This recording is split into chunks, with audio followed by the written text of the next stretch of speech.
Bom, meu foco é estar defendendo meu cinturão, né? Quero ganhar essa luta e defendendo. These guys always want to money fight, doesn't speak English. Nobody understands you. Nobody understands this guy. He doesn't speak English. English is important. If you want to make money, you have to speak some language which everybody understands. So Nobody understands what he's saying.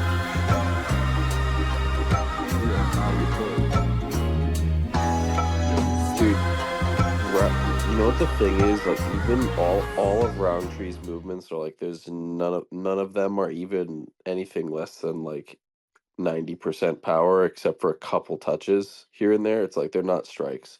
He'll sometimes hand fight, but anytime he throws a strike, dude, it's a Yeah, he's train. trying to kill you. Yeah.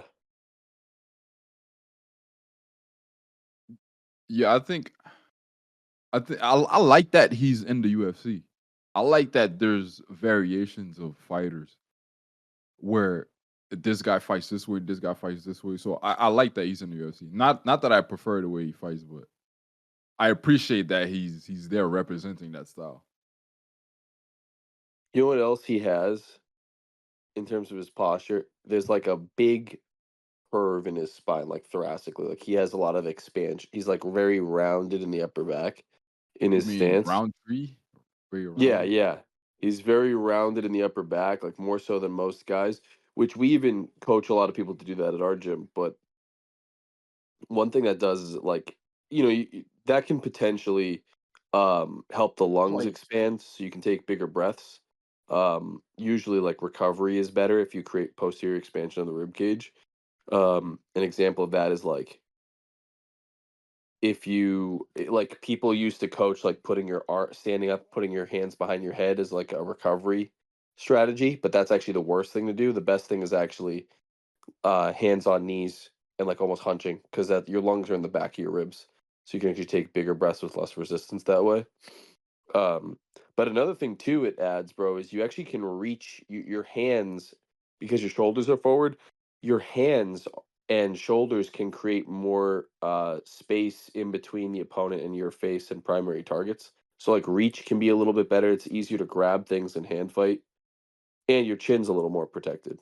So it's like whenever I see a guy with like a good posture like that, I actually appreciate it. Another one is Nick Diaz or Nate Diaz.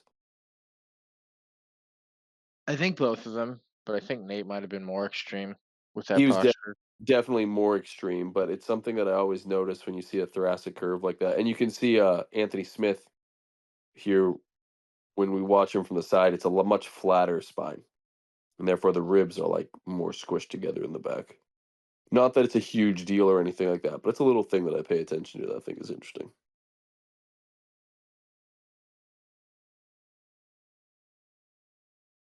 Anthony Smith does throw like he's definitely game though. He gets shit on a lot, but like he's game. I mean, he's the one pressuring Roundtree back here.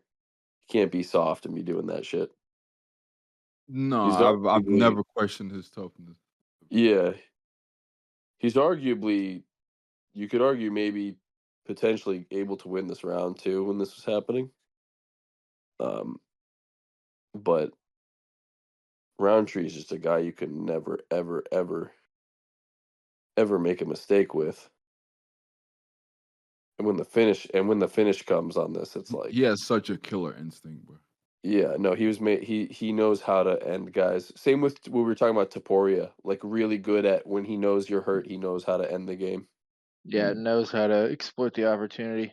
Versus like Michael Chandler, who's like, "Oh, you're injured. I'm gonna go play Call of Duty Warzone for 10 minutes."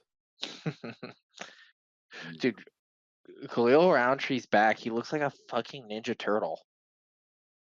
Yeah, it's like a shell. Like his lats are so Do you fucking think it's wide, and do you think it's a Oh, sorry, Kakashi, I cut you off. I was building off of what Hybrid was saying, just like the posture of his back, but then like like look at how fucking wide and thick the guy's lats are. Holy, and I his think he just traps. has massive. He's a massive back on top of that. That's this motherfucker's fucking Michelangelo, the Ninja Turtle Yeah, out his there. shoulders are fucking I've been training shoulders a lot lately. And yeah, I'm trying to get that fucking demon look, bro. You Yeah, go for that that's Khalil the Roundtree vibe. aesthetic. Hell yeah. Yeah, that's the vibe. Yeah, for sure.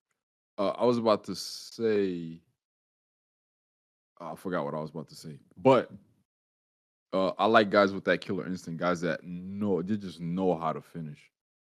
Um, like a lot of the really good, like you can say, legendary fighters, I think, kind of have it. It's not all. Uh, Come on. Anderson Silva, tremendous killer instinct in my opinion. Oh yeah. Who else back in the day I think had a really good one? Because here's the thing: is like I think it's easy to confuse people that got a lot of finishes versus people who got a lot of finishes because they had killer instinct. Like if you're just getting flash KOs, I don't view that quite as much as the killer instinct all the time. I consider Yeah. it killer Yeah, instinct yeah. shines when it's There's like a you have an opportunity and presupposition. you knew how to follow Yeah. it up so that the deal is sealed. Oh, I remember. I remember now. I was gonna say, is it a practice thing?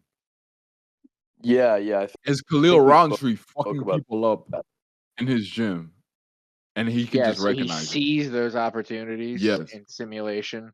because it's practiced, That which might is be, and That's is that that bad might to that be a do to might good your point. teammates. that might be an advantage that you get To only being a from hard dickhead sparring. in the gym. Yeah, Yeah. yeah, exactly. Because Yeah, because I was thinking one about downside jujitsu. with light sparring is you actually, in Holy. my opinion, dude. Yeah, dude, it's like crazy. That fucking hand posture thing was just so epic. Gets on his tiptoes Yeah, like a ballerina. one thing I was thinking about is in jujitsu.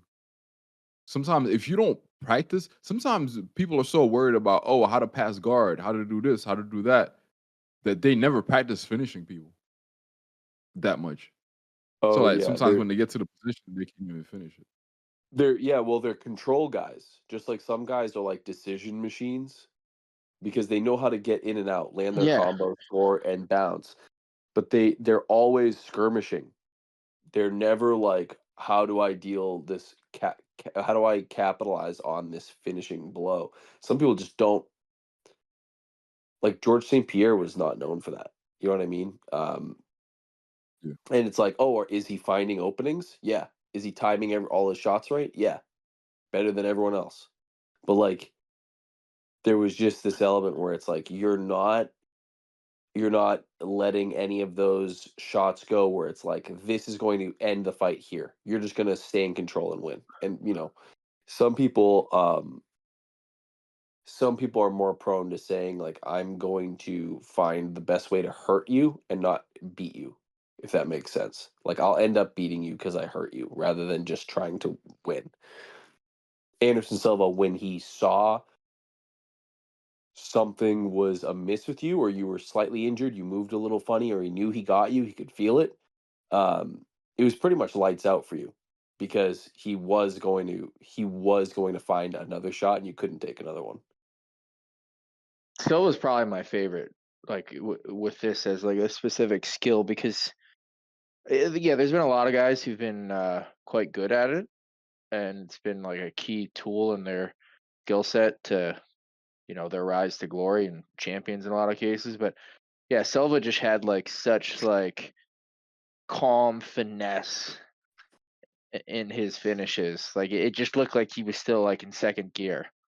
Or really, it looked like he was fighting in the Matrix, like when Neo not only unlocks his power, but he's just like fully ascended and he's just like very casually destroying everyone in like the second Matrix movie or whatever. Like that was Anderson in his prime. Yeah. And dude, you know what I think is a big part of that is the fact that when he like some people when they feel like they hurt you, Khalil even showed this in that last fight. When he feels like he hits you hard, he almost decides to throw a little bit of his precision away and just be like, "Oh, I should just throw a bomb." And sometimes that works because the other person's panicking, but Silva never did that. He was never like, "Oh, I got him. I'm going to start throwing haymakers." He was like, "Nope, I'm going to do exactly what I just did, which is like select my shot. I'm just gonna make sure that I Yeah, push he for was. something that will do damage. So he felt like he was in the Matrix because it's like because he never lost focus. He didn't get crazy and start like sprint like Michael Chandler goes wild boy, loses discipline. Oh, yeah, yeah. Chandler's like the antithesis of this because Silva he never lost actually is discipline. so. He's yes, yeah. He's a missile man. He's like got to be. He's probably the most explosive guy still in that weight class. I mean, I know he's 38, but like, he really is a specimen. He's gonna be. I mean, he's the Yoel Romero of the weight class in a lot of ways. Oh, Yoel Romero also great killer instinct. Yeah, he fucking collapsed some people. Yeah, Yeah, dude. Not that they're the exact same.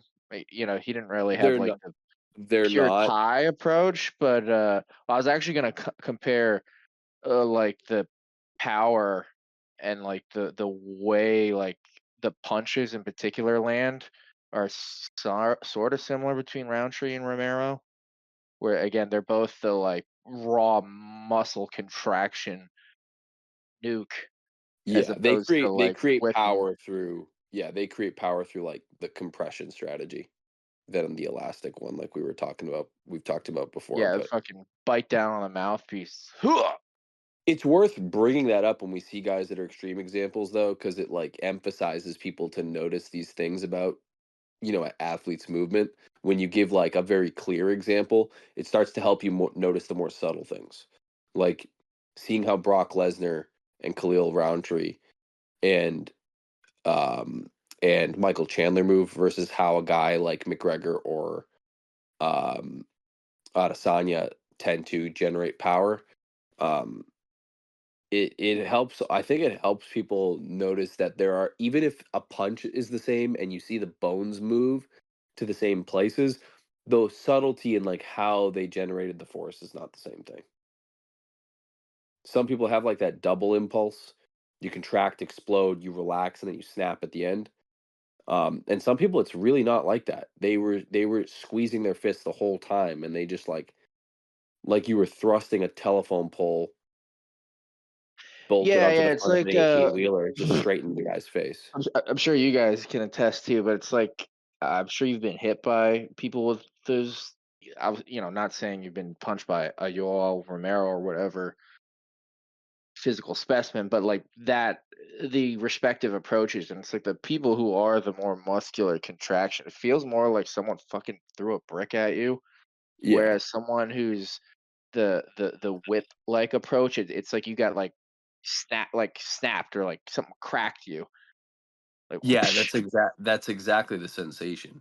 It almost feels like a bigger thing hit you when it's like the stiff, heavy shot because it's like it's almost like a large thing hit you if that made sense. Like it like thuds against you and you're like, "Oh," and it kind of drives through your body so like more of your body moves around versus those cracking whipping shots when someone just like slap catches you really good. It just feels like the only thing that moved was your head and it just like spun around and you're like, "Oh." And it feels more localized if that makes yeah, sense. yeah, yeah, yeah, and often like not to say it's a one for one, but in general, those guys are more the precision strikers, Yeah. the Adesanya, the Silvas, and the McGregors too. Um, yeah, very very precision oriented. Where, as you just pointed out, Roundtree, he gets you hurt, and he just says, "All right, I was throwing at 90%, and now I'm throwing with everything I got on this next one because I'm just gonna try to. You're hurt, you're wobbled, and seeing Tweety Bird, I'm gonna try to delete you with the next one." And really, he's so fucking strong. It doesn't need to be a precise shot. It just needs to like catch you, sort of clip you around the ear, and then you're dead. It's sort of like the bombing nuke strategy in the Cold War from Americans and Russians, at least to my knowledge. I believe Russians built bigger bombs that would cover more ground, but the US just had more accurate nukes so they could kind of hit the exact targets that they wanted to. Hmm. And some people kind of like liken that to their style. And we've seen that 100 times. Like obviously it's been spoken about to death, but it is Speaking of which, by the way, I think Adesanya also has a pretty decent killer instinct. But I think there's a difference between guys who have a killer instinct with that strategy versus guys who have a killer instinct with the more muscular strategy.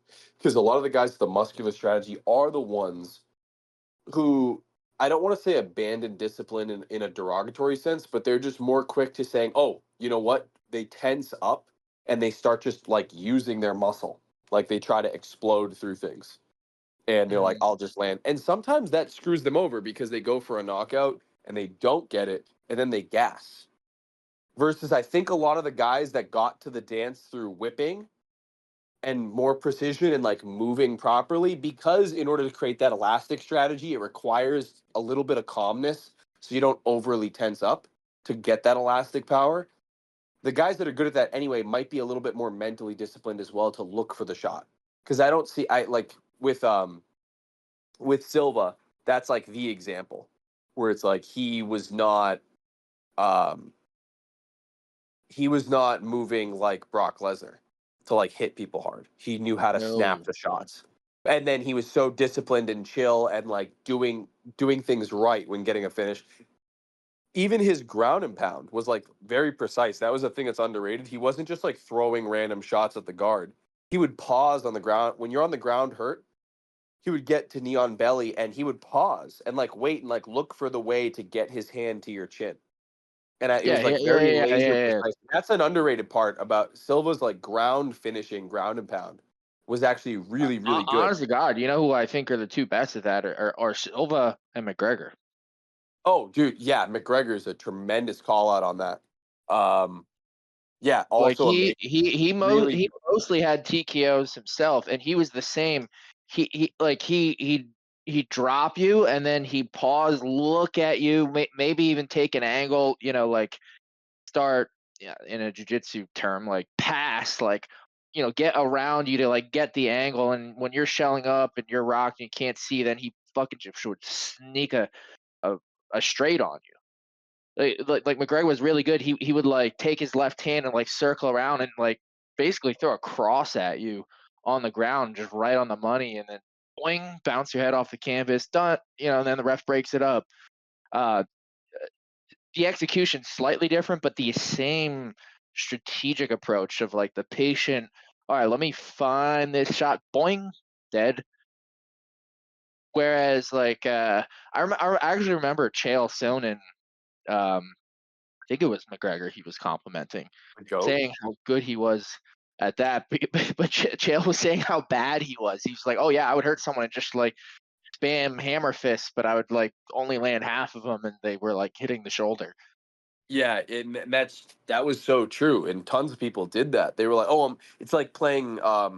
It was like playing UFC Undisputed, the video game. Some people would do Yeah, that. and you just start jamming the B button. Yeah, you go, get the KO. And like sometimes you just whiff it, especially in real life.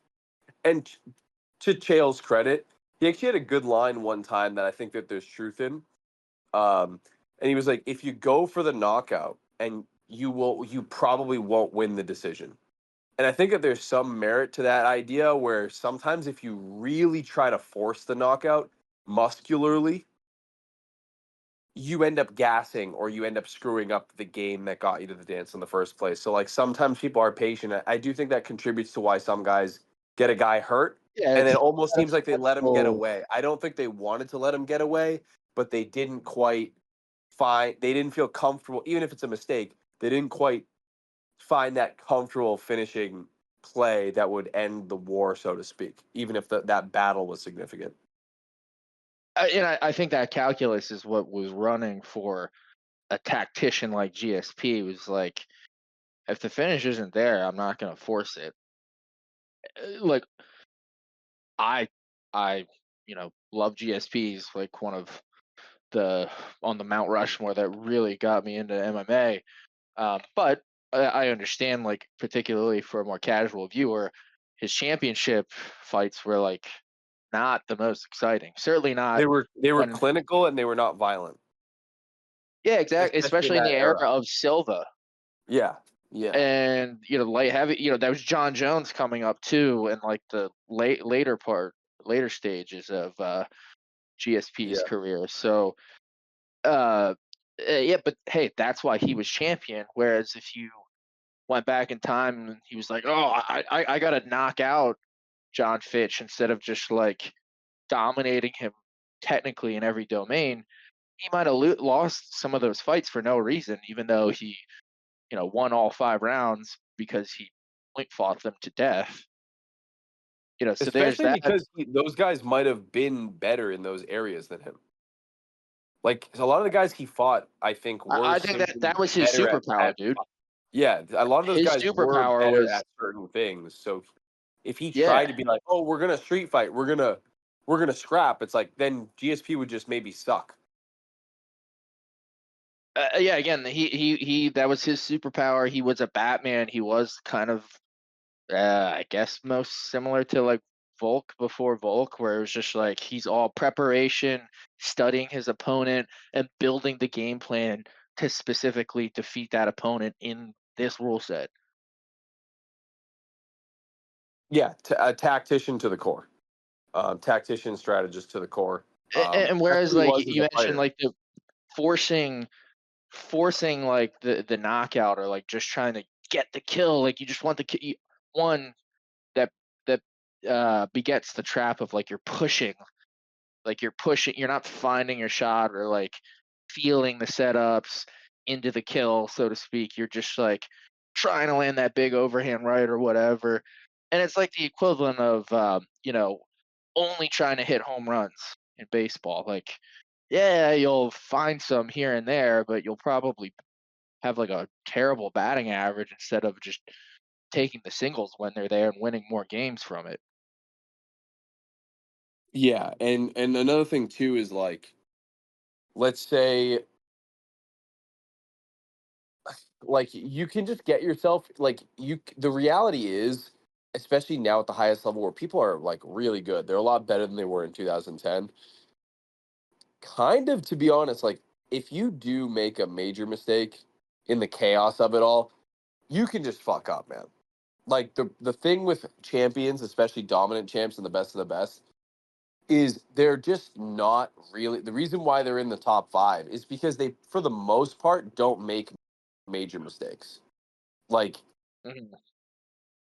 they just kind of don't. And like sometimes, at the highest level, people will catch you because they're the best at finding openings, but you kind of can't really be chronically making mistakes and leaving openings and trying to force things at that level because everyone's so lethal, especially in certain weight classes. But like everyone's so lethal. Um, like we've talked about Makachev at length, but it's like he's always doing the right thing. John Jones was always doing the right thing. Like you never look at John Jones doing like, why did he do that? It just doesn't really happen. Even when he's struggling, like what he's doing usually makes sense. Yeah, Um, that's 100%. one thing I'll always give it to him. He always, I've said this before. He always knows what to do next. He always yeah, knows the next move. He's like like it's not a fucking. He's not. It's like he's not even thinking about it. I think that's what makes him so good, man. he just knows. Where a Yeah, lot of he's guys competent, like, bro. It's simply he's just competent at fighting. Like you've yeah, said this before, but it is the summary of it. It's like he just understands fighting. yeah. Um, But yeah, but you like guys want to get into? Go ahead. no, I was just gonna say like this applies to everyone we talk about, but we can start breaking down the fights. Yeah, pretty much. But yeah, we can start. We can start from the top. Pereira Roundtree. What do you guys think? All right. Well, just got to set the stage. Bill Roundtree is claiming, I will not shoot a single takedown. I've never shot a single takedown in my UFC career. I'm going to do what I always do. I'm here to bang. Um, So, let's assume he's being truthful, though I think that's a mistake. But assuming he's truthful, he's basically saying, I'm going to get in a kickboxing match with probably the best kickboxer ever in the UFC. And he's fucking 6'5" too. So If we're going pure kickboxing for kickboxing, and he's not gonna muck it up, he's not gonna, make it ugly. And here's the thing: he doesn't even need to actually get a takedown. But if he were to simply shoot for a takedown to start the first round, say, that might be enough to like at least fuck up Pereira's timing a bit and make him, pause or hesitate a little bit. But if he doesn't feel like there's even a threat of a takedown, then it is purely like making kickboxing reads. Yeah, you're walking right into the dragon's lair, so to speak. And I'm never gonna pick against Pereira, against basically anyone when it comes to just a pure striking match. That said, as we were talking when we kicked this podcast off, we were watching Roundtree versus Anthony Smith, and this guy's got the fucking touch of death. So I think I'm cramming my whole take into one run here, but I I think Pereira is the obvious favorite. I think he's actually too heavy of a favorite, minus 520 on the Vegas odds. It's one of those. He's such a heavy favorite, it's not even worth betting. But dude, Roundtree absolutely has the puncher's chance, and I don't mean that in like a minimizing way. I mean that in like truly, like this guy touches you, he's doing serious damage. So I don't think it would, let's say this gets into the third round. I think I do absolutely expect Pereira to win the majority of the exchanges. But if at any point, like for Roundtree to win it, I think it has to be a knockout.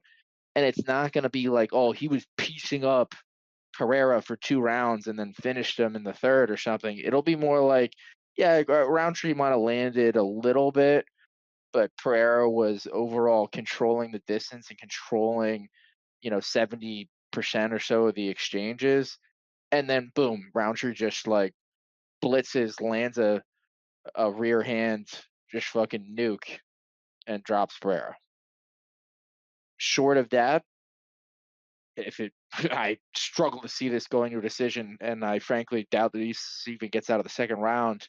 But I think the most likely scenario is Pereira knockout, and on a round by round level, I would definitely pick Pereira to win any given round, especially if Roundtree is in fact sticking to I will not shoot a takedown. If they're just gonna kickbox, I don't think this gets out of the first round. Yeah, I'd be pretty shocked. Like, put it this way, I think like 90% chance it doesn't make it out of the first round, and like 98% chance it doesn't make it out of the second round. Bro, I think the reason why that is though is just worth saying. The thing about this matchup, macro perspective, I think the tools that both the guys are bringing to the table, the major tool for Pereira is the left hook and the fact that he can find it on pretty much everyone, and it doesn't take him long to start finding it usually. And he finds it a lot of different ways. It's not just like he has a game specific setup. much like McGregor had a game that I've written about that revolved around funneling people into that left hand. Pereira has a game and a bunch of tactics and tricks to funnel you into his left hand. It's just a hook instead of the straight. But like Khalil has the KO power and the violence aspect, but it's cut. Then you start getting into the territory where it's like neither of them are necessarily defensive wizards. So it comes down to who's going to find their shot first. I think Khalil is less polished, a little bit easier to hit, and I also think range can play a factor here. And I think that Roundtree is also more likely to back up in a lot of cases, at least in previous fights. Yeah, Roundtree kind of reminds me. I'm just as you say that, that's just ringing the bell for me. kind of reminds me how Tyron Woodley I fought was I at knew his you were peak. gonna say that. Yeah. Where Tyron Woodley basically was constantly conceding ground, and like when he was actually at his most potent, is like, oh, he got backed against the cage, and as someone's pressuring into them, he would just fucking explode, and Yeah, he oftentimes was it would close just too. be a single rear hand would just fucking take your head off, or rock you, that set up the TKO or finish. But yeah, especially rewatching this Roundtree Anthony Smith fight, that was really shades of former Tyron Woodley with how he approaches his striking. Yeah, and I think Tyron sort of, I mean, I don't know if that was on purpose or design or just a thing he had that was working for him, and then his Duke Rufus kickboxing just were like, let's just leave this as a part of him because it works. But with Khalil, I don't know if it's like, I don't know if I see him like having a ton of success there. It seems like he's just willing to be there, and then I don't see him necessarily being like, oh, when he's cornered, you're in trouble. I don't know if that's really there. It seems like he's just more willing to back up, and he's like, oh shit, my back's against the cage, and like shit could go down there, but the problem is Yeah, when it you're back in absolutely the could cage, you're probably actually in the most danger ever against Alex Pereira. against Pereira. Oh, I mean that's let's see, definitely Jamal Hill he backed him up, like he traps him near the cage, like at least behind the black line, and then steps on his foot. Was that one? Um, Jerry, he was actually retreating, not a proper check hook, but certainly like a counter hook into Jerry's pressure. Where Izzy was another one. He had Izzy trapped against the cage and just teed off on him. Then Izzy actually then KOs Pereira. Kind of the same situation where Pereira is stalking him and pressing him against the cage, and Izzy dodged and countered. Nonetheless, other than Izzy, who's the high IQ kickboxer approach himself, no one, no one's fared well when they get backed against the cage against And Pereira. no one knew how to, I don't think they have the tactical and technical skills to like find the types of holes and openings and pull off the dance moves, so to speak, that Adesanya did. This doesn't mean that Khalil doesn't have the ability to be like, dude, he just whipped a fucking overhand and caught him, and like Pereira died. Like the fact is, like that can just he can do that to anybody. Um, Yeah, so it's like okay. So, Alex dude, I Pereira's think gonna this. mind his P's and Q's.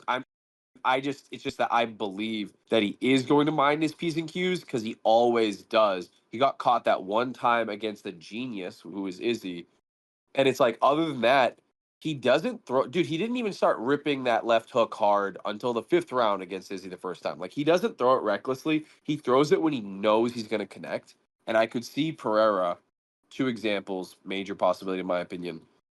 Khalil throws something wild and Pereira catches him with a counter hook, or Pereira hand Walks traps him him, down. yeah, walks him down, controls the guard, controls the threats, stifles Khalil. Maybe Khalil's guard gets high. Khalil gets out of position for a moment, and Pereira's like, "Oh, okay, we're lined up. We're good to go. We can fire pretty safely now." He fires and hurts him.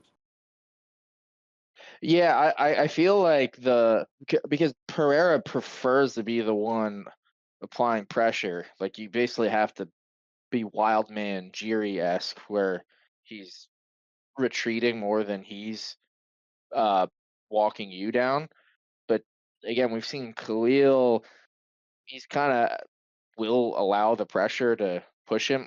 Basically, Anthony Smith pushes him back position wise, pushes him back the entirety of their 2.5 rounds of a fight. So I think Pereira will definitely also be walking him down. I really feel like the key exchanges are going to be Pereira walking him down, and it's like I'm not going to say the fight can't end any other way, but it just feels like stylistically Khalil will accept that, and Pereira himself wants to get there. And then Khalil doesn't mind it because he likes to explode. He finds a lot of his finishes set up from getting back against the cage. And again, Tyron Woodley-esque, just exploding in a combo of nukes at you. He likes it. It's been effective, etc. But as you pointed out, Pereira is very tactical with his setups offensively, and he can be hit, obviously. Strickland actually landed some decent strikes on him, for example, before getting deleted. But he's more mindful, whereas Khalil, he kind of just goes, okay, I'm dropping my defense to 0. We're throwing some nukes, and I either kill this guy or at worst I at least get out of this bad situation. So it's like, if you ran this simulation of that 100 times, I think Pereira wins the overwhelming majority of them, and he finds his finish. So say he wins 80% of those exchanges, and of those 80%, he probably finds the finish in half of them or something like that. And Roundtree wins 20% of them, and of those 20%, a quarter of them he finds the knockout. Something, I'm just making up numbers, but I'm saying overwhelmingly, I think Pereira, that's where he wants to be. That's how he fucking kills people. Khalil, I think, will accept that. And point is, Khalil could kill him, but I think it's like 10 times more likely that Pereira kills him in those exchanges. Yeah, I Let me agree. let me give a little bit of a different perspective That's what we're on here this. for. Alex Pereira, right? They say what was it? Was it in the Dune book or some shit where it was like the point of power is losing it. Like that's the conclusion of power is at some point you have it and at some point you lose it, Mm-hmm. right? Pereira is 37 years old. At some point he's gonna lose it. At some point he's not gonna be able to. At what point is that? That's I a will say good in this, thing to mention, but I don't think it goes away at 37. That's the last. That's I'm literally. saying the belt. Oh yeah. oh yeah, you mean more so like his god tier aura The as old the o- speed running. and the overall package that allows him to facilitate his qualities to this extent. Yeah. Well, I actually don't. I'm not dismissing Khalil Roundtree in the fight at all as like a non-threat. I'm just saying that in my eyes, I think AP just needs to be very mindful and respect the specimen that he is to get the job done. And I think he's fully capable of that, assuming he's healthy and prepared and all those things. Another thing to note, just throwing these things out there as well as X factors. Alex Pereira is pretty active. His fights haven't been that demanding. So, he can like fight again pretty soon. I think he's on the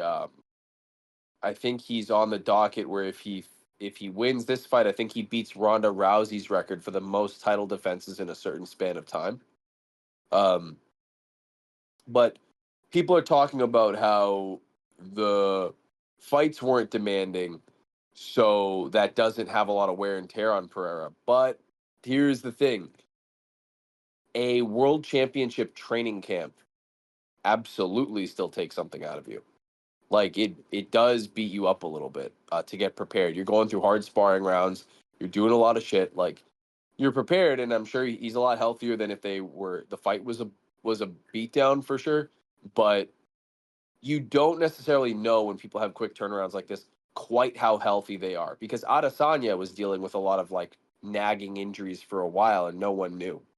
So you don't know when those things begin to add up a little bit, and someone does need a break. That's why I think back in the day St. Pierre and Silva were fighting every 8-9 months versus like guys now we love that they are super active every couple months, but like there is a downside to it.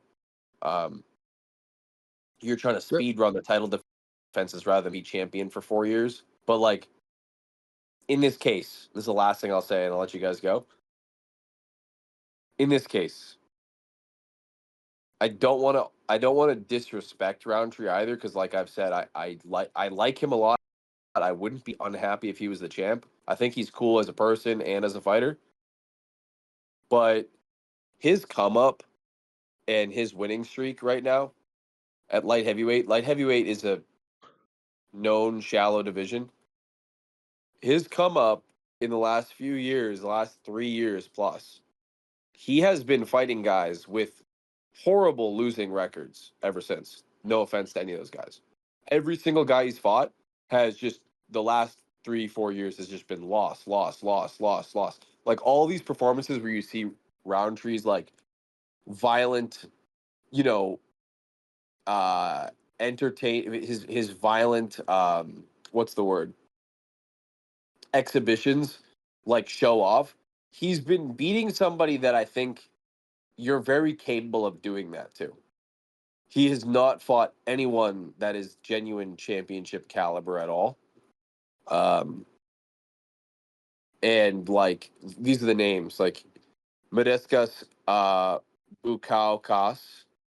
He's the only one that's had a positive record since 2021 that he fought. He beat him with a leg kick. Carl Robertson, he body kicks him and then knocks him out. He's lost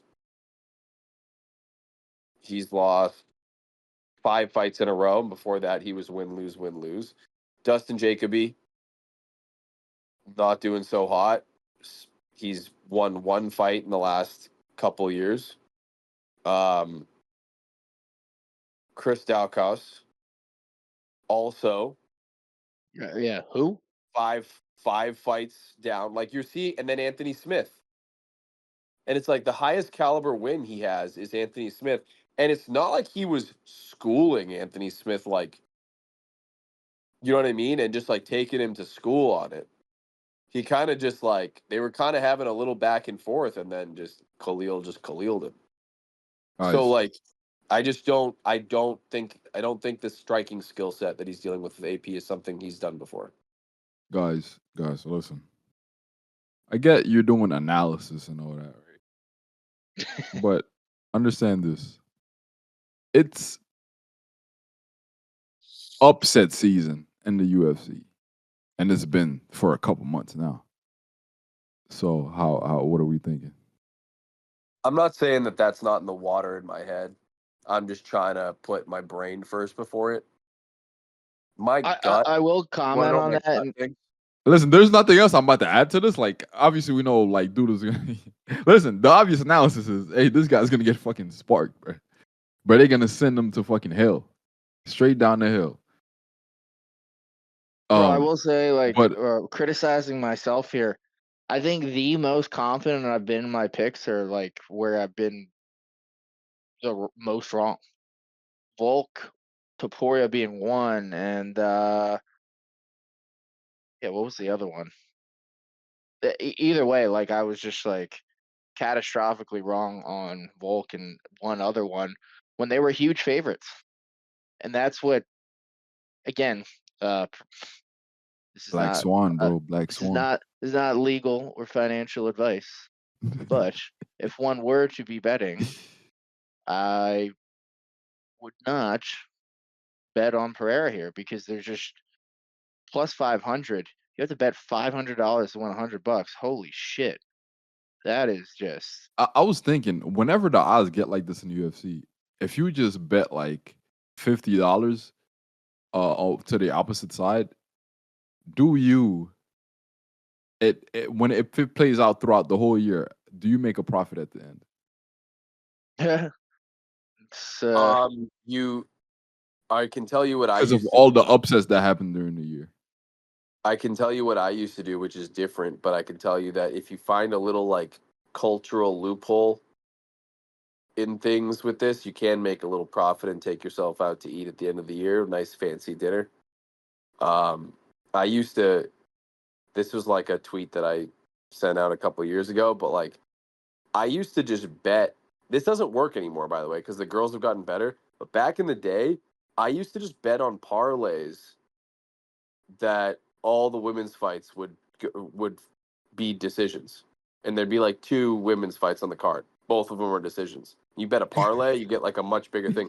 I used to just bet like $80 that both the women's fights would be decisions, and it's like, oh, Holly Holm and Jessica Andrade both won decisions. Like, cool. I'm going to Buffalo Wild Wings for free now. Well, So I nowadays they do think submit the each upset other. thing. Now you can't do that with the girls anymore. The girls get KOs, subs, finishes, but there was a period where everyone except Ronda Rousey was decision machine. But back in the Roxanne Modafferi days, but with the upsets, dude, I think if you're smart with picking what is a real potential upset, yeah, I think you could do good with that. It just Yeah, kind of depends on the odds. Like, how steep of an upset is it in the odds think- I making? mean, Kayla Harrison is minus 1,000. Deservedly. Wait, she's I mean, minus and 1,000? yeah, dude. Against Ketlin Vieira, I don't even know who the fuck that is, but it's like, bro, it's if you're the gambling type, throw Oh, one wait, what one the- unit, throw one Oh, what unit the on her. hell is that? Yeah, just like $10. Yeah, exactly. If that's your unit, $10 to win 100 for that. Again, puncher's chance, bro. I don't think there's puncher's chance in these women fights. But Yeah, not like yeah, submission chance. yeah, something stupid. Just fucking finds a flying armbar or something. Or just the other one just slips or some shit, like throw a banana peel in it or something. Yeah, fucking banana peel in the octagon. Fucking Mario Kart, bro. Yeah, they fucking blue turtle shell you. The thing with these, bro, is honestly with the Khalil pick, I was gonna say, I gave my logical on paper analysis on how I think it goes and the areas where I think you can expect on paper to see certain exchanges happen. But like you said, Hitman, I have this thing in my gut just because of how this year's gone. To be honest, starting with the Leon Upset year, Edwards, bro. it's been longer than that. Oh, Starting with Leon's the other one. Yeah, I was Yeah. catastrophically wrong on Leon. Starting with the Leon Edwards win, dude, something has been in the air where things are just like a little wild. Yeah, these And guys this is started not believing in logical themselves. analysis, Yeah. but I do think that on paper we don't have a dude. Here's the other thing: when I'm talking about Khalil Roundtree fighting these guys and they're not very good, we learned some things about Khalil because you still see him struggle at times against these guys that are like, no offense, not like top tier Alex Pereira level caliber fighters. But we've also just seen guys be like this as they get up. Sometimes guys just when they make it to the championship fight, it's like they're locked in. They're doing everything perfect. Exactly. Lock the fuck in. And they're about to Michael Bisping you. Yeah. And like I think Khalil has the physical traits to make that happen. And sometimes you see those guys that are just like that. I mean, we're talking about horses, bro. Roundtree. Yes. Roundtree These are could two horses absolutely fighting. Yeah. not that he's as quote He doesn't sloppy have as the stopping DDP. power. He doesn't have the stopping. Yeah, I That think the difference is he the power can't level. land against Pereira is the thing. Like, and if he does, you might see a violent finish. Who knows? Pereira is knockoutable. Yeah. We just don't see his chin tested often. Yeah. I think What it's if worth betting a Roundtree could small take the sum punches? on Roundtree. What if Just 'cause of Roundtree the could odds. just eat him? What if he could just eat the punches? I was We're gonna like- say that we're if like, what the Roundtree just has like a chin that we just did not Just know for this about. fight. He doesn't have to have it for any other fight, just this one. Yeah, but the thing is, he That'd be pretty wild. the thing is, look, one thing with chins too, dude, is there's an aspect of guys getting knocked out like there's a psychological personality element to it. Roundtree, I think personally as a person, he's not truly a wild man. Like, I know we see like some spectacular, like really entertaining finishes and strikes from him, but he's not actually a wild man, almost like the way Mike Perry is. Like, if he feels a threat from Pereira, I do think he'll shell up. And then Pereira just has to make sure that a wild overhand or something doesn't catch him on the way in. But that's when you're in a real danger because Pereira is going to find the shot. He's not going to miss that. Pereira has pretty good shot selection and knows how to when he knows he's cornering you, he knows how to get you. Even with Izzy, he like snuck the left hook in at a slight upward angle just to find the chin. Yeah, he I does that. I could see Khalil. I could see Khalil going, oh shit, for a moment with some funky shit and respecting his power too. Shelling up a little bit, and Pereira was like, oh, I got you. I'm going to pin your hand to your face and then crack you. So I kind of see the fight going that way. I just think that Khalil has a very real puncher's chance. And so if the odds are heavily favoring Pereira, it might be worth tossing a couple bucks. This is not financial advice. Nothing is ever financial advice. We're talking about peanuts. Throw peanuts. Bro, Yeah. Pereira, even if you were to like do method of victory, Pereira by KO, TKO is Throw minus in Minecraft. 270. Minecraft money. Eh. Monopoly money only. Yeah, for me, bro, if Roundtree comes out and he was actually trolling and he did do a lot of work and he is gonna, try some movements and some takedowns, that would be great. But if that's not what he's doing, most likely he's gonna get. I don't even want to do analysis. Worked at some point in the fight because you can be perfect for one round, but how perfect can you be for the rest of them? Do you guys want to give numbers? Sure. Should I go first? Go ahead. Yes. I think I'm settled around 60-40 Pereira. Yeah, I had 65-35 in my head. Pereira. 70-30. Oh, I like it. 70-30 Pereira. Like Khalil, he's gonna have to pull like a cat out of his ass or some shit. He will. However they say, right? He will. He will. One thing I was thinking of where I didn't want to make too strong a prediction is also because you don't know how Pereira might. This is like a little more analysis, but we also don't know how Pereira might approach the fight a little bit differently, knowing he's dealing with someone with such bombs. Because when we've seen Pereira pressuring guys prior, and he can get them there, and Pereira hasn't other guys that he knows can like hurt him really badly in a while. Do you know what I mean? It's easy to be the guy who's like, yeah, I'm pressuring you. I'm in control. I'm the big guy. I'm the threat. You're like a threat to decision me. I'm a threat to kill you. But he might have a little more hesitation because they're both threats to kill you. So Pereira might not be able to install himself as like the dominating presence as much as he normally does and as comfortably as he normally does. So that's why I'm like, this matchup, I don't think is as easy as some people have written it off for Pereira. That being said, Pereira might pull this off and it might look easy, just statistically. Like, if Pereira pulls it off, he might get a first-round KO, no problem. But like we've watched with many fights prior, like that doesn't necessarily mean the statistical prediction is wrong. Because the way Pereira would win is around 1 or 2 KO probably. Here's the issue with this whole thing for Khalil. He's not a one-strike KO guy.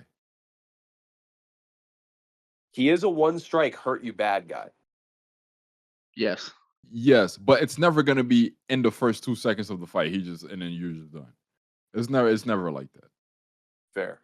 The fight does drag on, and then eventually he catches you, you get hurt, and then he finishes you. But Pereira, like, if you blink for like the first 2 seconds, the fight could be over. Yeah, you might wake up in the hospital. The air from the hook might chip your teeth. Yeah. Yeah, like, it might just be over.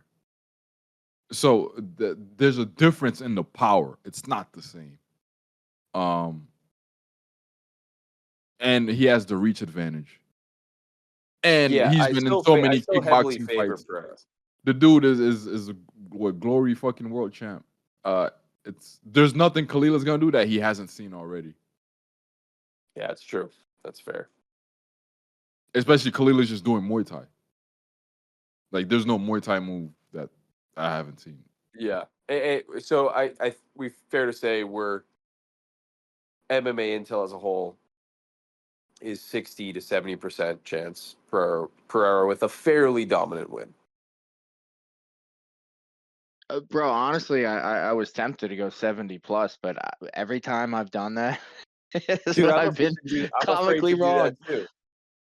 Yeah, it's pure fucking I said voodoo. 70% before, and I was like, oh, I got a little bit too comfortable because it's a scrap at the end of the day.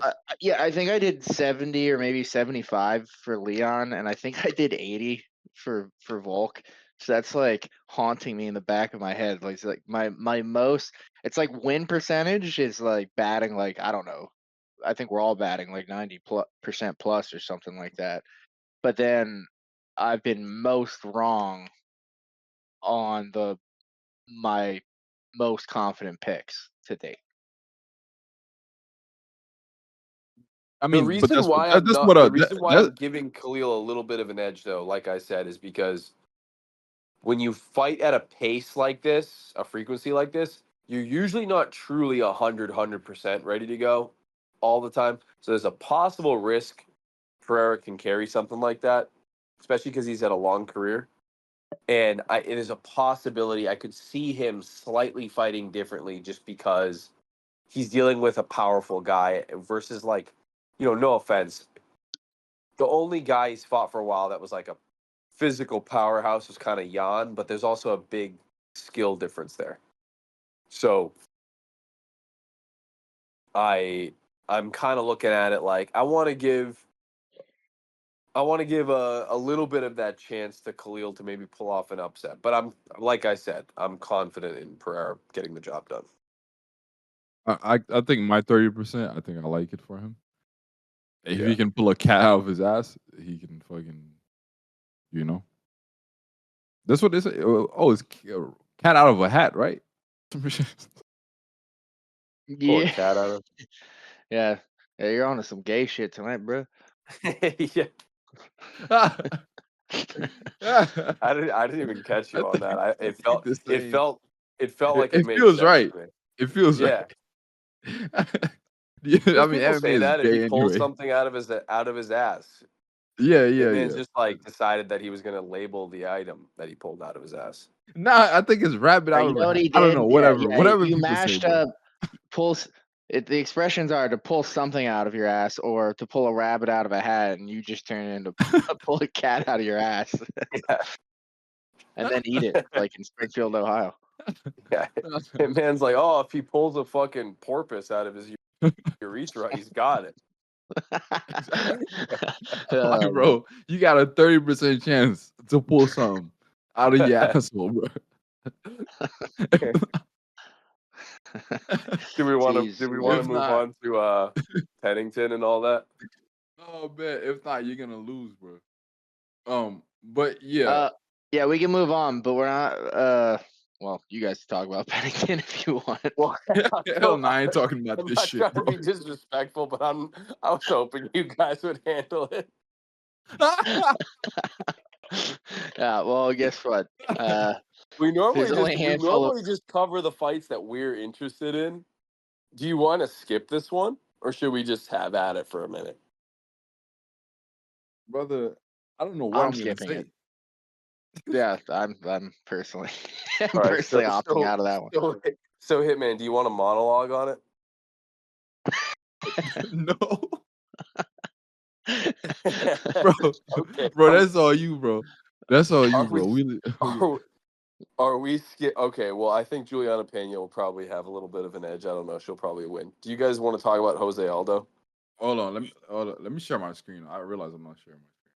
This is what's showing on the video also. Yeah. Yeah, I have no idea, bro. Yeah, I guess think my only commentary on that is that Pena is actually a slight dog, plus 140, and I don't know either of them that terribly well, or more importantly, that up to date. But again, if not financial advice, but if you were curious, I think Pena being a dog is a good bet. That's all I'll say on this one. they both lose a third of their fights. That's the thing. Yeah, I don't know how Pennington is champ right now, bro. It's She random. fucking stole. She fucking stole it overnight from the there's a UFC's power headquarters. vacuum. There's a power vacuum after Amanda Nunes and all that.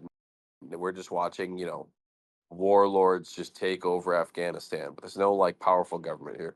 So like the situation with this fight, bro.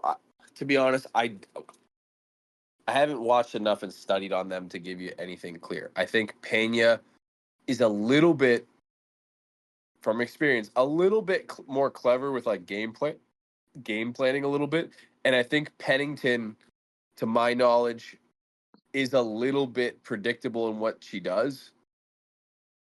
So I give a slight edge to Pena, just because I feel like you can figure out Raquel Pennington without too much difficulty.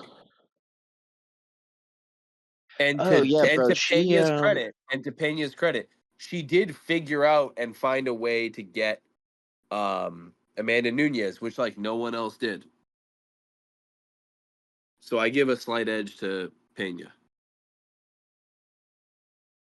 Yeah, bro. I actually kind of remember this fight. This was on the Strickland DDP card back in January. She beat Maria Bueno Silva. I all I remember from that was like the other chick was kind of like bullying Pennington, and she like basically gassed out, and then Pennington just kind of stole the later rounds because the other chick was tired. Yeah. Bro, you Anyway, guys are. that's about all right. Fucking moving on, dude. I said I wasn't Bro, gonna talk about it. If this podcast ever gets popular, you guys are gonna pay for this commentary here, bro. I'm being sincere. I'm not even trying to insult anybody. You're getting the most authentic me here. That's genuinely what I think about Juliana Pena. I think that she's more clever, responsible with the game plan. There we go. Pennington's known for being tough, but I think Pena has tools to solve problems, and Pennington, not to discredit her and her team, I just haven't seen that as much with her. I've seen Pena pull off upsets with dangerous people, like famously for Nunes, even though she lost the decision afterwards. But I think that's forgivable because Nunes beat fucking everyone. And no one's ever gonna call her the GOAT, but she kind of had, a GOAT career, to be honest. And so that means And something to me. also- So slight edge to Pena. And also, both these guys lose a third of their fights. Yeah, and it's like none of them are consistent. They Wait, lose all the time. Juliana Pena lost her last fight. No, she won. It just wasn't. No, it just she lost to wasn't- Nunes. That was her last fight Uh-huh. 2 years ago. She already beat Nunes in 2021 and then lost to Nunes in July. I thought she had a 2022. fight in between. No, dude. I don't know why she hasn't Oh, fought. you're right. It's been 2 years. All right, well, here's the thing, dude. Pena submitted Nunes. They do the rematch, and then she made it 5 rounds with Nunes, which a lot of people did not. That does mean something, in my opinion. Okay. Yeah. She didn't do that bad. I'm surprised she hasn't fought in that long. I think she's like, probably mothering her children or whatever. But like, I give a little bit of an edge to Pena just for who she is as a martial artist. I accept it. I accept your analysis. All right, I think we did a good job. Yeah, Yes, my last comment is good job, Kakashi. I think Raquel Pennington checked me out at Kohl's earlier today. Just working that register like a beast. Dude, with what they pay them, bro, she probably was there. Oh man. But- All right. Aldo Mario Bautista. Dude, this is we mentioned this prior. I'm just gonna start.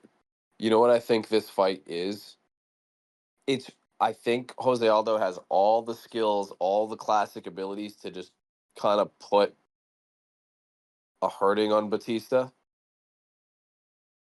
I just don't know if he can put in the rounds and the work to stay sharp with the length of his career. He's almost 40 now, and he started really young. Peak of his career was a while ago. He's still Was doing a dope decade shit ago, in bro. his mid late 30s. But the question kind of is that it's like there is going to be some fight where you just are like, damn, he really just couldn't keep up this time. And Batista's not a slouch. Like this No, isn't just some random he's such dude. a classic bantamweight grinder. Yeah, and he's coming up lot less damage on him. You know what I mean? Um, and he's on a tear. He really has found himself, dude. And he's just winning clear decisions. I don't. To be fair, we watched the Blackshear fight. I'm not sure I even agree with that. Yeah, Um, I don't personally, so but he did. I not to like discredit him too much, but he didn't wildly impress me with his control, his decision making, yeah, he and his impressed me with ability to his grit. dominate positions. And dude, to be honest, Jose Aldo, even in recent memory, like he doesn't. I just want to say, like, he doesn't get credit enough as like GOAT status because he's been fighting in his twilight years for a while, like years now. Yeah, dude, it's To one of where people those. forget that it's like who he really is. He's had a kind of a So, weird career where there's enough blemishes, and the only people he loses to, by the way, are like other goats. Oh, he lost to yeah, Marab, dude. Marab, how the fuck is Batista gonna take him down? Marab couldn't even take him down. yeah. That's like my favorite fun fact recently is Marab, who took down Olympic gold medalist Henry Cejudo multiple times. Literally picked him up like a baby just so he can drop him in front of Mark Zuckerberg and giggle about it. He couldn't take Aldo down once. Yeah, dude. It's like even at 38 right now, the only people in the last however many years that have beat Aldo are other goats. It's Holloway, Volkanovski, Jan, and I'm missing somebody else. McGregor, obviously. Yeah, but that was a little different. I don't think of that as like his bantamweight skill stuff, and he just got clipped. Marlon Moraes, Oh, that was a and that terrible, was terrible decision. and that yeah, exactly, and that wasn't even like a clean thing, bro. So he's lost to only people who are like best of the best champs. Like, dude, Jose Aldo, in my opinion, if you want someone to study and learn how to do everything right and be ultra disciplined and be good everywhere and just fucking be a devil in all positions on the feet, Jose Aldo is the guy to study. I've stolen so much from him, bro. He's so disciplined. He does everything right from like a tactical standpoint.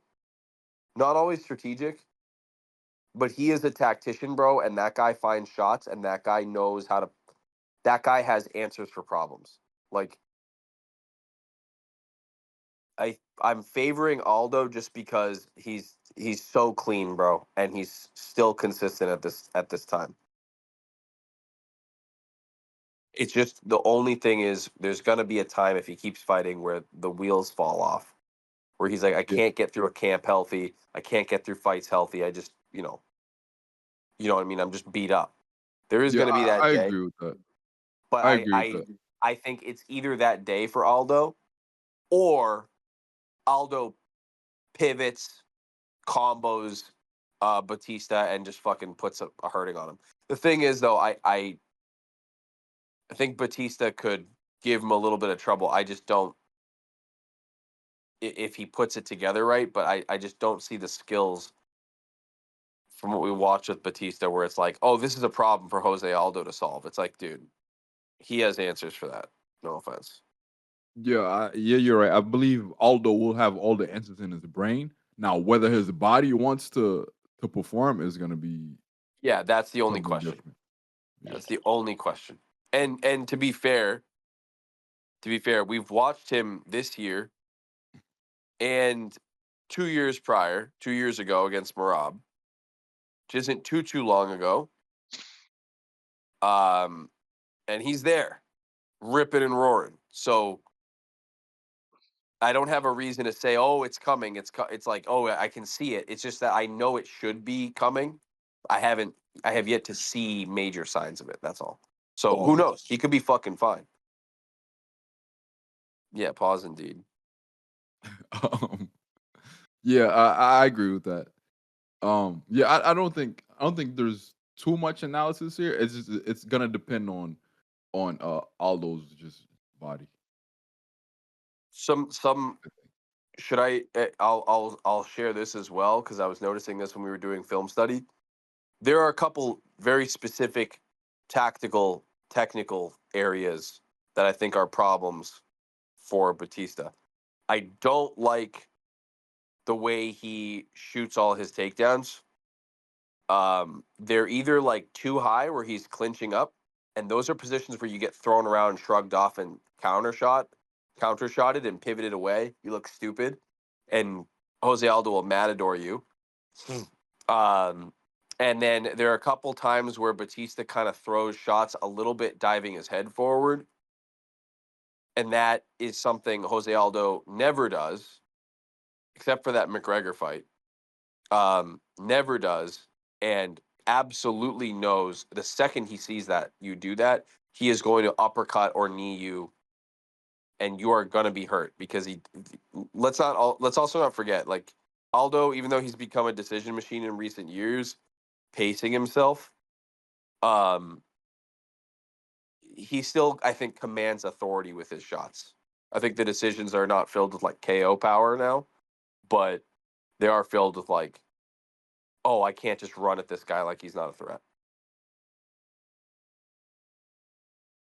Yeah, yeah, for sure, 100%. That's Um, my whole breakdown. I don't have anything else to add on that. I'm favoring Aldo decently, but I don't, could be the day. Who knows? yeah, I don't think I'm gonna favor decently. I might just give Aldo 55. I'm comfortable giving Aldo 55 or 60 between there. Yeah, I'm going 60. Either, yeah, I'm fine with either of those. I'm giving him an edge, but definitely a pretty apprehensive edge, just because of his age. Like, for example, I could totally see like round one. It's like, oh, we got vintage Aldo. Like, Yeah, and then he's he this just Batista fucking guy. 2 and 3 is fucking ass. Yeah, like he's because this is what happens to people. Like, I think a lot of folks have the perception of like, oh, like you fall off the cliff and like just literally like it's like you magically wake up one day and you're just over the hill washed and you're slow and you lost your power, you lost it's not, it's more subtle than that. It's like, again, I think I said it on this podcast, but it's like if you watch LeBron James today, he's 39 or 40, I think. He still has that like the world's best moments. Like, he still has those moments where he's just like, "Oh, I have to score a basket here.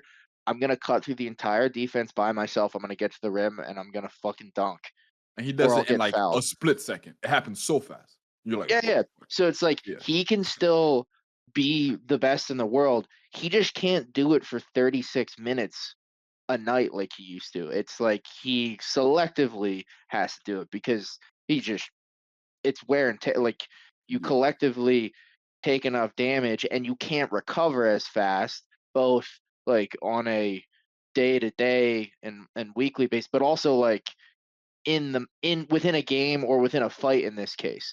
So, like, flipping that on to Aldo, it's like Aldo is still a fucking menace in all the same ways that he was, a decade ago.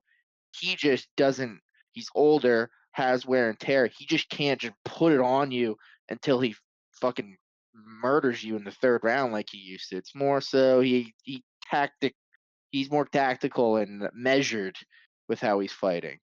So my risk here is Bautista weathers the initial storm, because I don't think Aldo's putting him away, or certainly not in the first round unless it's just something crazy like Bautista dives into a takedown and Aldo just knees him coming in or something wild like that. So therefore, I'm definitely worried that Aldo doesn't have enough, and Bautista just says, "Fuck it, I don't care if I get caught with a leg kick on the way. I'm just gonna put the pace on you, old man." Yeah, I agree. Should we move on to the? Can I also say, by the Mhm. way, like before we move on, I think this is worth mentioning. Like there is a way Batista, like you just mentioned Kakashi, there is a way Batista can win because he's actually the betting favorite. So I personally think it's worth, for me, like, Yeah, I think his I path think to that's a win is little he bit of outworks him. a little bit of a mistake. But yeah, the way Batista has to win is like he has to be durable and he has to put the pace on him. Because the only person that's beat Aldo in recent years is Marab, and it's like, how did he do that? Just overwhelmed him with pressure and takedowns. I don't know if Batista can keep up with that. But if you come in, as you alluded to, one thing that happens as you get older is you have various things where you can't handle as much volume of work sometimes. So you you pace yourself more. Guys who had, late career resurgences, George Foreman's like a classic example, but Yoel Romero is also an example of this. They take inspiration from this where they're like, well, I learned to be very efficient and very selective with when I explode. And Jose Aldo's done that 110%. He's good enough where he knows exactly where he is and what to do, so he'll stand in front of you and pick the right shots. You have to not give him any time to do that, and you have to be able to weather the fact that he's probably going to do that to you 3 to 4 times in a row before you start to override his system and the pace he can keep up with. So honestly, like Batista's only chance or I think Batista's game plan to win is a little bit of durability, supreme defensive responsibility, and go, go, go. If he tries to like put on a technical showcase against Aldo, this is going to ruin his come up, at least for the short term. Well said. I just think it's worth mentioning. Like, I do think that there's a way Batista can win. I just don't favor him. Oh, yeah, 100%. Like I said, if I feel like if Aldo can fully execute what he set out to execute, I think he should win. Yeah. I just knew I came out the gate like heavily talking about Aldo's characteristics. So I was like, in fairness, I should talk about this aspect so I don't sound like I'm neglecting him too much. Yeah, I feel Aldo has so much experience that it's just gonna come down to his body. Yeah. That's just how I felt about it. And if his body can't do it, his punches are not fast enough, he's too slow, then he's just gonna lose. That's just how I felt about it. All right, our boy Kevin Holland. So I was looking at this fight. This guy, Dolezal, whatever. This guy is so huge, I think, compared to Holland. Have you guys ever seen this guy, the size of this guy? Yeah. Well, look how it's showing. He's mostly fought at light heavyweight. I was confused. I thought maybe I got the wrong person. I was like, wait, no way Kevin Holland's fighting this guy. Actually, he's one of those guys. He's like He's like up and down. He did like 3 fights in a row at middleweight, went back up to light heavyweight to fight Anthony Smith, and now he's back down at middleweight. Some guys are right physically in the area where their body is just big enough that like they can make the smaller weight class, but it's not that comfortable. So sometimes they don't want to do the weight cut, so they do the bigger weight class. Like some people just fit right into that sweet spot. He's one of those guys, but it makes him so that he's a big middleweight. He's a big middleweight. He can tussle with Bro, like you guys who are borderline absolutely heavyweights. fucking Dolan copy and Z. paste that Oh, shit, Dolan man. Z. What are you doing, bro? Bro, it's Dolan Z, bro. You are fucking butchering his I name, played bro. Dolan Z, bro. Fucking I blame you guys for that shit, bro. bro, get out of here. You got like the first 3 letters right, and then just started pressing buttons. Uh, Sorry. Look at the size of this guy versus Vittori, bro. Look, Vittori's pretty big. Vittori is pretty huge. Look at this. Yeah, he's a big boy. Yeah, like Yeah, he actually makes Vittori look small, which is pretty He's crazy. one of those guys, dude, that has a really big shoulder traps, upper back type thing going on. It just makes him look pretty big. Khalil actually kind of has a similar thing going on. yeah. So this guy is huge. So I'm wondering how Holland's gonna deal with that. And this guy has a couple KOs on his belt also, under his belt. So I was just confused. Like, why would Holland pick a fight like this? Because Holland literally does. He He just- doesn't. I'm he just convinced he doesn't fights even look guys, at the dude. paperwork, dude. Like, I think he tells his agent, like, yeah, dude, I don't even care. Don't even ask me. The answer's yes. He does Yeah, give off that and a guy vibe. like this is he's the guy's probably weighs like 240 and cuts down. I don't know how this guy makes 185. He it says 6'2", but he's every bit of 6'2", and he's a huge frame. Yeah. Where Kevin Holland is a legit 6'3", but he's a fucking beanpole. Exactly. So I don't know really. How do you guys feel about this? I mean, I like that you're starting with this frame because it's like it begs the question of like, how does Kevin Holland beat this guy? Like, he's gonna get fucking smushed if they grapple.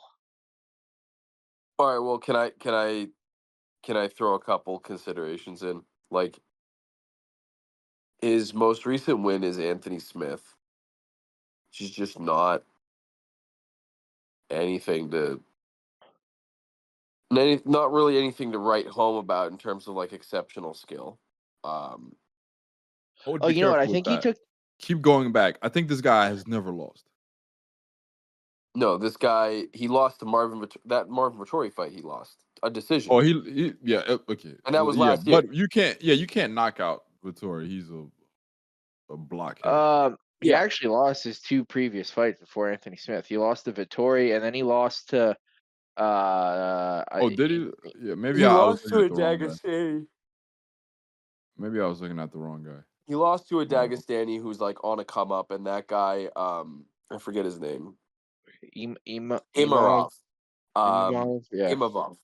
He lost to Imavov, and Imavov is like a Dagestani guy who only has lost to Sean Strickland. Which No, is you like, said he lost his No, he lost to Vittori, and then he And KO'd Imavov. Jack Hermanson,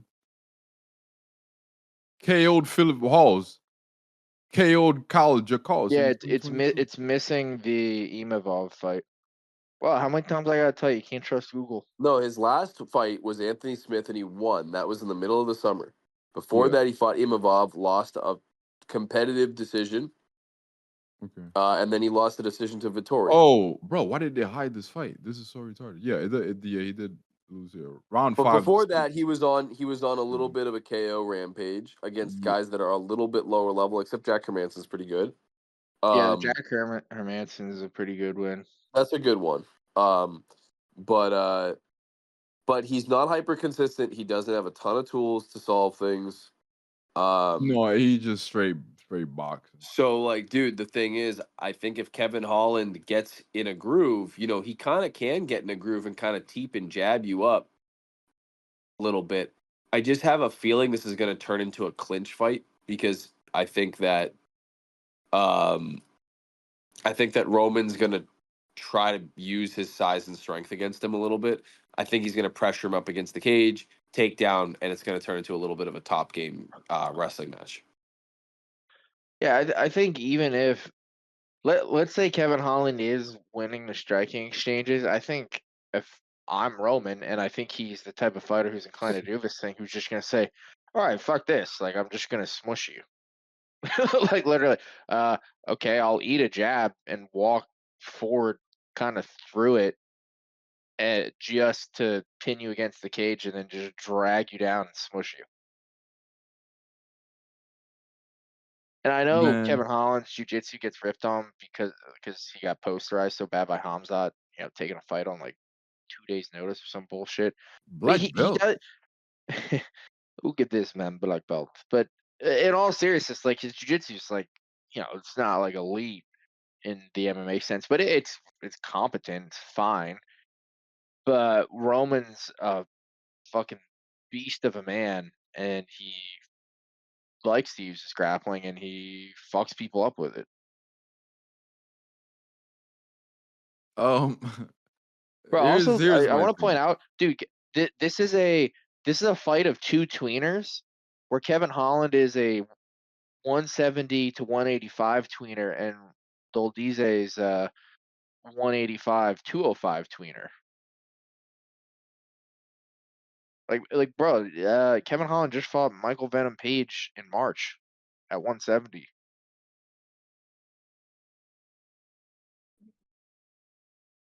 Yeah. My thing with Kevin Holland is I don't trust him.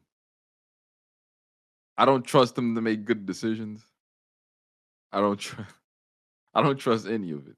So it kind of puts a huge blemish on whatever analysis I'm about to do, or to where like, yeah, maybe he could do this or that, and then but also like he could also just not. Yeah, I know. Well, I was gonna say like he can find a little bit of a rhythm with his striking sometimes if Roman decides to oblige the stand up. But what I think is gonna happen is he's gonna clinch with him, push him up against the wall, drag him to the ground, and just kind of punch him in the face.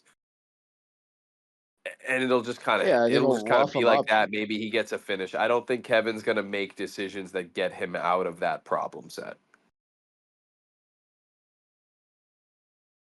Like we could theorize, like you said, we could theorize ways for Kevin to do that. I just think it's fruitless because it's like he's just not a person that solves the issue in front of him. He just has his little habits. He fights like he's just trying to He, vibe. dude, I was just gonna say, my man, he just goes out there vibing. He's just like trying to have a good time. Hope he lands like some cool shit, and like if he doesn't, he's kind of like, whatever. I'm still gonna go home and smoke a blunt and play some Dude, Xbox. he's almost like Nate Diaz, but doesn't take himself seriously. Like Nate That's a great Diaz, point. you know what I mean? Like he's just kind of like you're like, what are you doing, man? Why aren't you doing this? And he's like, I don't give a fuck. Like, you know what I mean? Like that's just kind of it. And like Yeah, he he's a more genuinely doesn't care. happy-go-lucky guy about it, and Yeah. it's fuck this guy. He's Fuck got no. it's like Kevin Holland has nothing to prove. He's like a Nate Diaz with nothing to prove. But he'll do the Nate Diaz takes it to the extreme where he's like up against Tony Ferguson and just like deciding he's gonna start walking to the edge of the cage like he's done fighting or some shit. But Kevin Holland's not taking it to that extreme per se, but from a decision making standpoint, he has proven himself to just not be a guy who's taking the demands too seriously. So whatever potential physically, technically he has to win, you should expect the bare minimum from him. And that's why That said, he does it would be randomly cool if he beat surprise you. Roman. It's just he's probably not gonna. I actually can't see Kevin Holland beating like anybody at this point. Other I than mean, except bona like fide he gets chance. he does throw guys out of the UFC. Like he'll just fucking break your Yeah, arm when they on your find way out.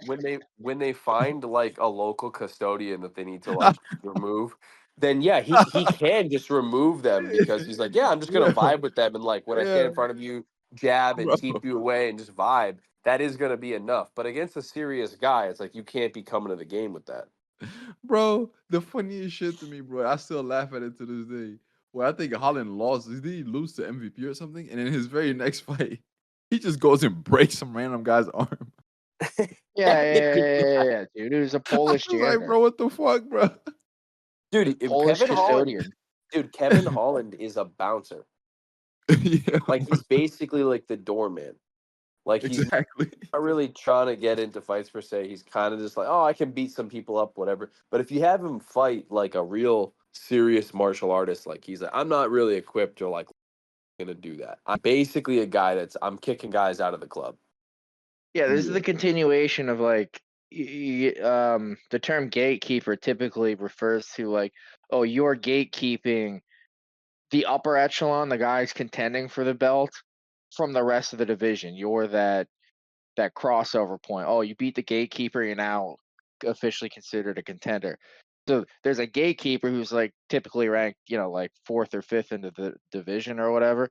And then there's the bouncer who's like ranked like 12th. And that's Kevin Holland. Bro, remember we were talking about the leech? How he was the trash man. They Yeah, had him at yeah, the bro. gate. He's the Yeah, bro. ticket guy. He was the Bro, trash man. He they fell knocked the into the fuck dump out of truck, him, bro. bro. Yeah, he Bro, got fucking kicked right into the dump truck. outside the stadium. Uh, Bro, Poor Leech, what the man. fuck happens to the leech now, bro? We'll probably never see him again. Bro, that's the problem with He being got the kicked trash out. man. Yeah, Because, bro, exactly. if the trash knocks you out, that Oh shit is man. bad. Bro, there's nowhere else to go but out. Oh fuck, bro. You take out the trash or the trash takes you out. That'd be Yeah. the rules. Oh man, what a treacherous game, bro. What a treacherous We'll game. take no Yeah, prisoners. but yeah, Kevin Holland, he oscillates between like being a gatekeeper to being like the garbage man or the ticket guy. He just oscillates up and down. Like Dana will just like give him a hard fight and then give him a super easy fight. It's like they're But dude, just I think we said this before. That's why someone like Kevin Hahn will like almost never be cut because he He's just loves the ultimate vibe. company. Yeah, he's like the ultimate company man. Like he's one of like Dana only I can't even name one off the top of my head right now, but he's like one of a handful of guys that Dana basically knows he could call him on any amount of notice to fight literally anybody and he just says, "Yeah, fuck it." and he'll talk shit. Yeah, right. And I mean, he might get posterized like he did against Hamza, but like it'll be entertaining in some capacity. Yeah. But yeah. I think Dana's like, okay, you lost that fight. I guess that's kind of messing up your record. Go break this guy's arm here, and your record will be back to equilibrium. Yeah, exactly. Oh man, yeah. But I don't know. Yeah, I don't trust Holland, so I'll give Dolezal 60%. Yeah, that's fair. We keep saying Dolezal. How do you say his name? I think it's Dolidze or something. Whatever. Dolezal is good. What's this you're talking about? You say it, Greek man. Elidze. Yeah, what I said. You did Also a what good he job. said. Dolezal. Bro. Yeah. Like Roman, Dolce, and Gabbana. There you go. That would have been better. But yeah, bro, these Georgian guys and their fucking last names, we're just not doing it. Let's just not do it. Dude, I know. I'll be honest. I'm usually pretty good at it. I can't even say Marab's last name. Oh yeah, no, Marab's name. I haven't even come close to figuring out how to pronounce that one. Yeah, I've it's never like tried. I just call him Marab. Yeah, I think EPO Marab. I think his first name is EPO, last name Marab. That's what I know him as. There we go. Yeah, I give Dolezal 60%. Holland here, Dolezal. I just don't trust this guy, bro. I don't trust his decision making. I don't trust whatever game plan he has. I don't trust him to adjust when things are not going right. Dude, I trust him to do something goofy for the hell of it. The guy has skills he can put together. He can piece things together. But then like there's no like it's all chaotic. There's no rhyme or reason to any of it sometimes. It's like I just don't trust him, bro. It's hard to trust him. Especially after that MVP fight. Oh yeah, I forgot he was on our blacklist after that for a bit, and then he took out the trash, so he's at least Well, he's on Dana's good side now. yeah, exactly. And then Dana gives him a guy that's like 200 pounds heavier than him. Dude, I think you said it before. Like, I think this guy legitimately walks around at like 230 or something. Yeah, I'm 100% sure that's the case. Bro, if you're as big as, like, we're looking at Vittori and we think you're slightly bigger than Vittori. Yeah, you're fucking huge. Yeah, yeah. I mean, what do we think Kevin Holland walks around at?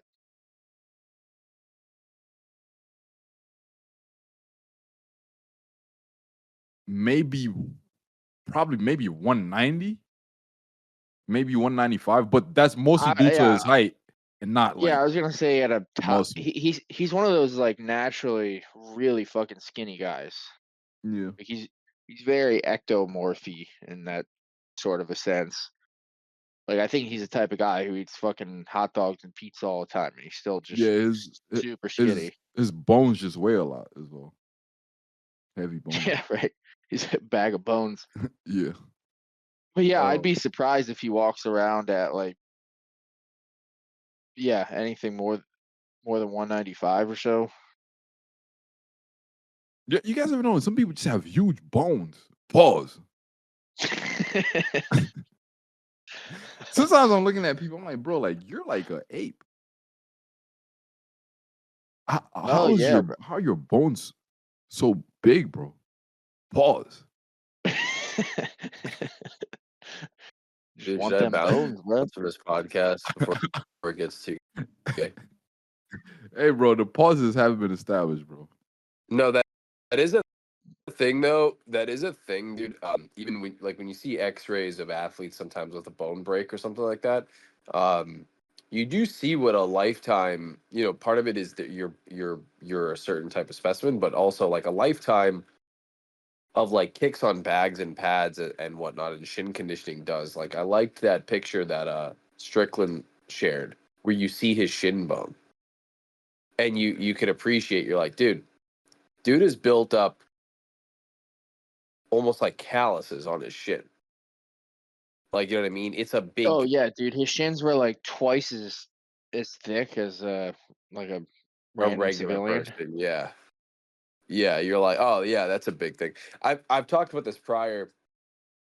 Where like actually, funnily enough, I was tweeting about this today, where bone density is something you can improve. You just need to actually stress the body to lay down more of the tissue, little by little. And funnily enough, actually, bones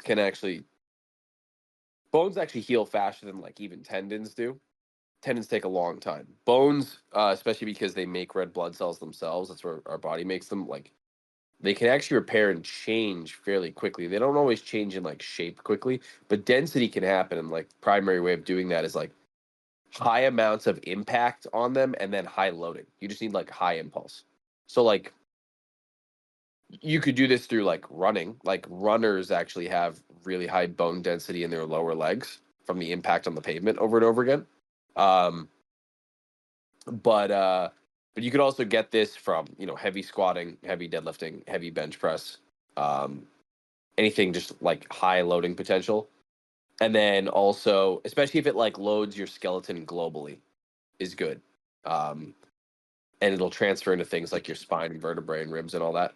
But another one is actually like just striking. If you hit a heavy bag, especially you kick low on the bag where like all the sand is, like the shin will respond to that. Years go by, like you just have more shin to hit someone with now. It weighs a few ounces more, maybe. Yeah, for Um, sure. For sure. just I do notice like I did notice like over the years my wrist got because I have like really small wrists. My wrist got bigger over the years, and like watches that used to fit me, like I have to get like an extra length. Yeah, that does. Have you seen like professional arm wrestlers' hands? No, If I'm they've not been that gay. it's interesting to see because you can actually see the changes that can actually happen to someone's bones. You look at the arm and the hand that they train all the time that they wrestle with, and the arm that they don't, and legitimately it changes size. It's interesting. It's not just muscle gain. Like you can just see the fingers, and there's small muscles there too for sure that they do develop, but still, you just straight up have a thicker wrist on one side. You have a thicker thumb on one side. Like the hands are very different. Maybe I can find a picture actually. Um, but yeah, these things do change to training. Like if you're and I've seen also studies where they look at the bone density of various athletes. Athletes that on average have the highest bone density out of every sport were MMA fighters. And I think that's largely due to all the wrestling and pad work with the whole body. Because even boxers don't really get that with their legs. Interesting. Yeah. But that was Yeah, another but you thing know, that we've seen. I kind of feel like an inferior species. So sometimes you look at other people, like it's not even people that work out, and I'm like, bro, like you're a fucking ape, bro. You don't even work out. Just Yeah, your just their bone frame. density. Yeah, the frame. Some people are like that, bro. I saw a jacked crackhead the other day. Swear to God, They're out there. dude was fucking yoked, and he was on mad crack. Dude, I'm not a small guy by any means. Like I definitely like a little over 6 foot.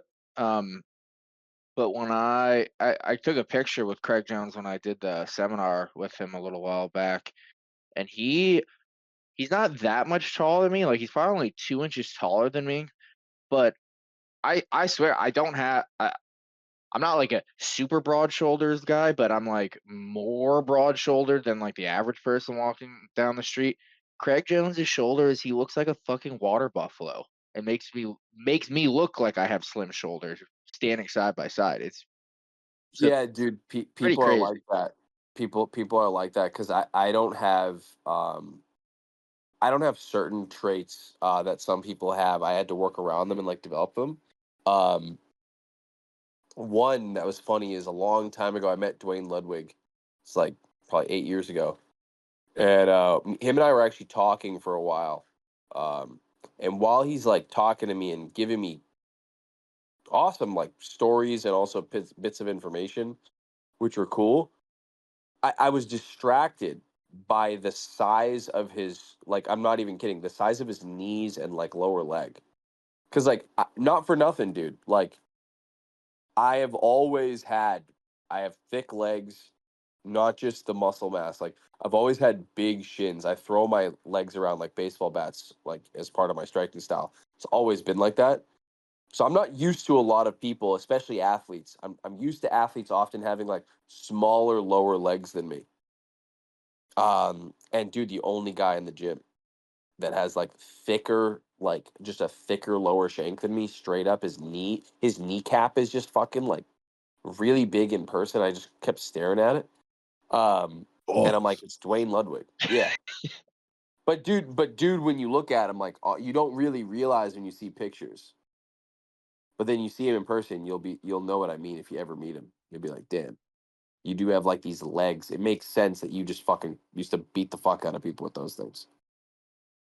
Yeah, you're just staring at his kneecaps, huh? Yeah, Judas, I'm telling you the truth, authentic truth. He had like big legs, dude. But it wasn't like muscularly. It's just the Yeah, frame. you just Maybe sometimes you should question yourself. Am I a little gay? no pause was detected. Yeah, like you don't have to, just ask yourself the question. Sometimes you gotta, some introspection or whatever. Questions for the next podcast. Yeah. It's like I was staring at a dude's kneecaps and he was like, bro, why are you looking at my knees? He got insecure a little bit. Dude, He trying to hide his knees, I'm and you're serious. like, oh, yeah, maybe. Go look up a picture, and then you'll sort of know what I'm saying. I will not look up a picture.